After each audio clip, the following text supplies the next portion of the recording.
Yo guys, today I'm going to show you how you can download SF2 sa ating mga computer. Kung di ka pa nakasubscribe ay hit the subscribe button and notification bell. So yun na nga, di na natin pagtatagalin to. Welcome to Pixel Guy PH. So yun na nga, simulan na natin. Para ma-download natin ng SF2 ay pumunta lang po tayo sa Google at i-search po natin ang papayaplay.com.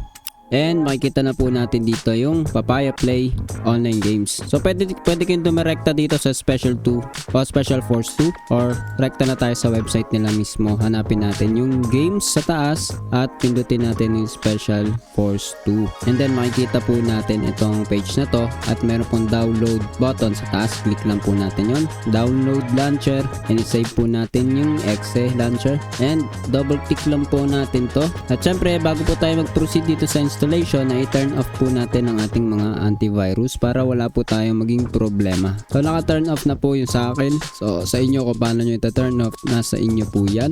So yun na nga, pwede ninyong baguhin yung destination. Sa akin okay na po ako dyan. Next na po natin and magda-download na po siya ngayon. So antayin lang po natin. May mga settings po dito pero wala na po tayong gagalawin dyan. Pwede po ninyong ibabayan kung gusto ninyo yung download speed kung sakaling kailangan ninyong mabilis internet nyo ngayon at maapektuhan ng downloading yung inyong mga internet speed. So ngayon as of now nakatodo po tayo. Unlimited po yung ginawa natin. So ayan, hindi na po natin kinalaw. Yun po yung default nya. So hintayin lang natin siya matapos. Siguro ipopost ko na tong recording na to at i-record na lang natin ulit after ma-download nitong SF2 para mabilis na po natin. Mabilis lang po tong video o hindi na masyadong maba yung duration ng ating video. So yun na nga, post na natin to. Post lang natin saglit yung video. Yun nga mga tol, natapos na natin ang ating downloading at kita naman po ninyo. Ito na po yung downloader natin ng Papaya Play downloader. So complete na siya. Pindutin lang po natin yung launch. At may lalabas po dito, do you want to allow this app to make changes to your device? Yes lang po natin yan. So ayan. So nandito pa lang po tayo sa installation. So next na natin, I agree. So space available. Ano pa tayo dito? 600 gig. So kaya pa yan. Next natin.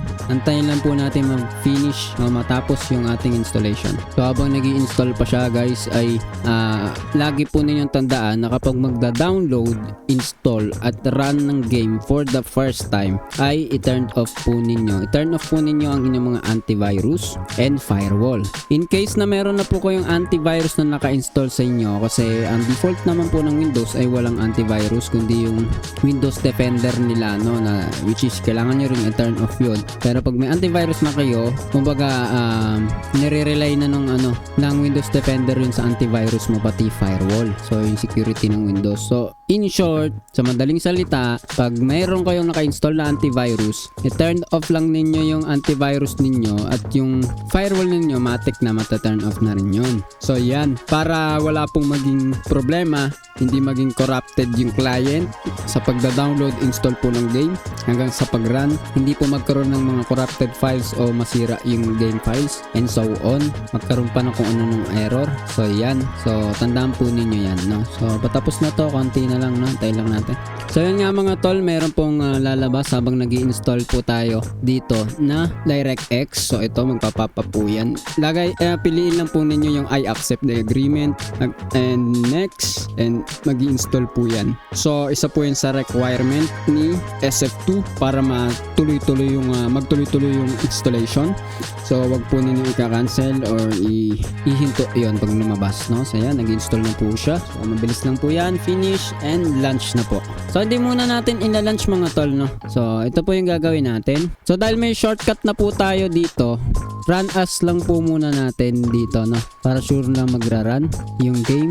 Right click natin and run as administrator. Yes lang po ninyo and wait na po natin siyang mag-run. So yan, nakikita ninyo nag-i-initialize na po. So wait lang po natin mag-run SF. So yan po yung launcher niya. Mag-update po or magpa-file check. Tama ba? So updating to na updating. Pwede po ninyong i-check to kagad dahil launch automatically. Para sa akin mas feel ko kapag pinipindot yung start button. So yan, tapos na po no. Wag na po ninyong i-file check kung po pwede natin ma-bypass. Okay na yan no. Pang sure lang naman nila yan na okay files. So start na natin. So ayan, wait natin mag-load. So nag-update yung kanilang anti-cheat. Alright, na-update na po and run, nag-initialize ulit yung Special Force Launcher. So yan, wait lang natin. So guys, dito sa download page makikita ninyo dyan din yung requirements. Habang naantay natin mag-run si SF2. So huwag kayong mag-alala pagka naging ganito yung itsura. Antayin lang ninyo. Dahil first time lang po natin siyang ni-run, antayin lang po natin to. So ayan guys, nagra-run na po. Babali, hinaan ko lang yung speaker, no, para kung sakaling tumunog is maririnig pa rin ninyo ako.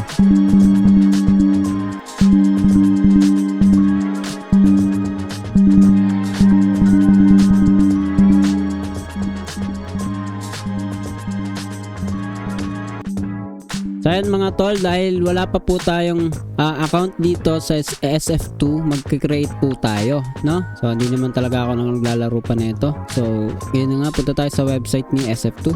Alright, dito sa SF2 na page, o sa page ni papayaplay.com, SF2, ay pindutin ninyo sa taas yung create free account. Tapos ay gumawa na po tayo ng username.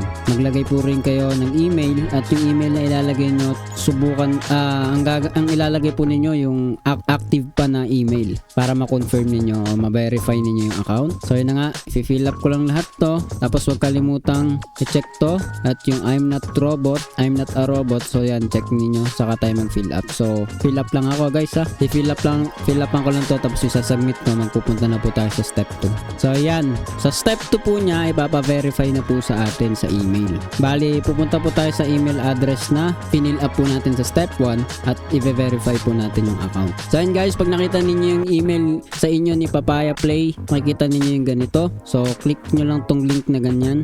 So i-click lang ninyo yung link, no? At para ma-verify na po yung account. Yung kulay blue na maliit na nakalagay link, yun yung i-click ninyo. So ayan, step 3 completed. Pwede na po tayo mag-sign in. So ang gawin natin, punta po tayo kay SF at mag-login na po tayo. Yung user ID, yun po yung ginawa po natin username sa pag-fill up ng form kanina, hindi po yung email. So ayan, pag na-type na ninyo yung username and password, login na po tayo. So ayan, yan po ang problema, no? Login failed, not non-supported country. Okay lang yan guys. Gagawa natin lang paraan yan. So ayan guys, download lang po tayo ng VPN para makatuloy tayo kay SF2. Punta po tayo dito sa turbovpn.com. Tapos sa taas ay piliin po ninyo free VPN. Tapos free download. Free download again. And Windows. Download for PC. Okay. So save and run na natin yung installer. Yes. Lang natin yan. Tapos antayin natin installation. Next. I agree. Next. Install. Okay. So antayin natin guys. Finish. Tapos huwag kalimutang i-check to. Run turbo. So ayan. Client is starting up. So wait natin mag-load si Turbo VPN. So guys, napakaganda nitong Turbo VPN. Nagagamit din to kahit sa ating mga phone. At ang maganda dito, libre po ito. Pwede natin gamitin ng libre. So back lang natin yan. And pili tayo. United States of America po ang piliin natin. And connect natin. Okay, so may lalabas na ganito. Exit lang natin yan. Mga advertisement po nila yan. Back. So connected na po tayo sa United States. So type lang natin ulit ang ating password. Login. Alright mga tol. Bumubra, diba? Actually medyo anabahan ako kasi akala ko di gagana. So gumana naman siya, no guys. So ito na nga, pilid natin konti. So yan. Wala naman tayong problema kay SF2. Maglalagay na po tayo ng alias. Siyempre PH na lagay natin. Ito po yung isa natin channel, no? Yun yung pangalan ng channel natin. Okay, so yan, alias na tayo. Pili tayo unit. Dito na lang tayo. And weapon, sniper tayo, sniper. Alright guys, so nakita naman ninyo, nalalaro na po natin ng maayos tong SF. Ayusin natin. May oras pala dito, may oras.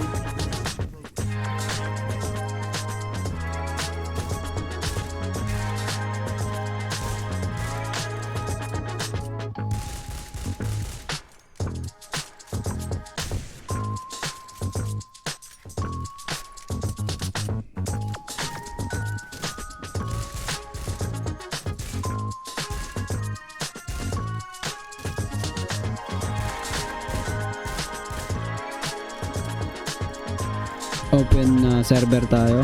Pasok tayo sa dito. Ready. So try. So siguro ngayon try na natin mag full screen siguro 1080.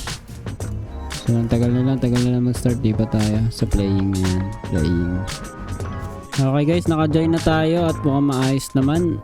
Pati ping po natin ay green. So ganun pala dito sa SF2, ang ping ay hindi mini-mention kung gaano ka taas or kababa, basta green, ganun. Red siguro pag lag ka. So paalala lang, no, we are just using VPN, kaya you may experience siguro ng mga lag issue.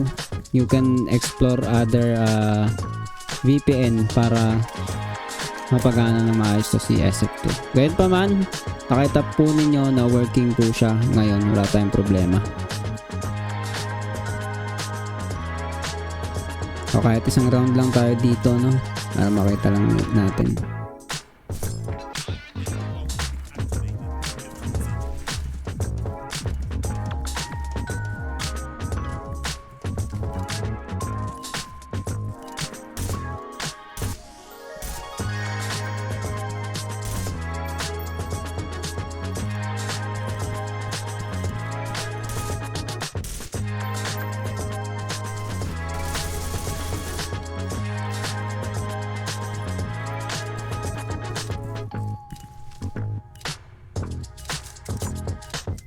So quit na muna natin guys, and yun nga, ganun lang po kadali paganahin to si SF2. At after po na gumana po ng maayos yan, ay make it sure na mailalagay po natin sa SF2 sa exception, no, ng ating mga antivirus or firewall. So tingnan po natin dito sa Avast kasi nagamit natin. Punta lang tayo sa settings, tas exception, tapos i-add po natin yung location ni SF2. So location po ng SF2 ay ito. Copy paste lang natin yan, tapos lagay natin dito sa antivirus, add exception, and yun na. Kahit i-turn on na po natin itong si antivirus ay wala pong magiging problema. So yun lang, ganun lang kadali magpagana ng SF2. So kung di ka pa nakasubscribe, hit the subscribe button and notification bell. Comment down below lang kung may tanong kayo or suggestion. Kita ulit tayo sa susunod na video.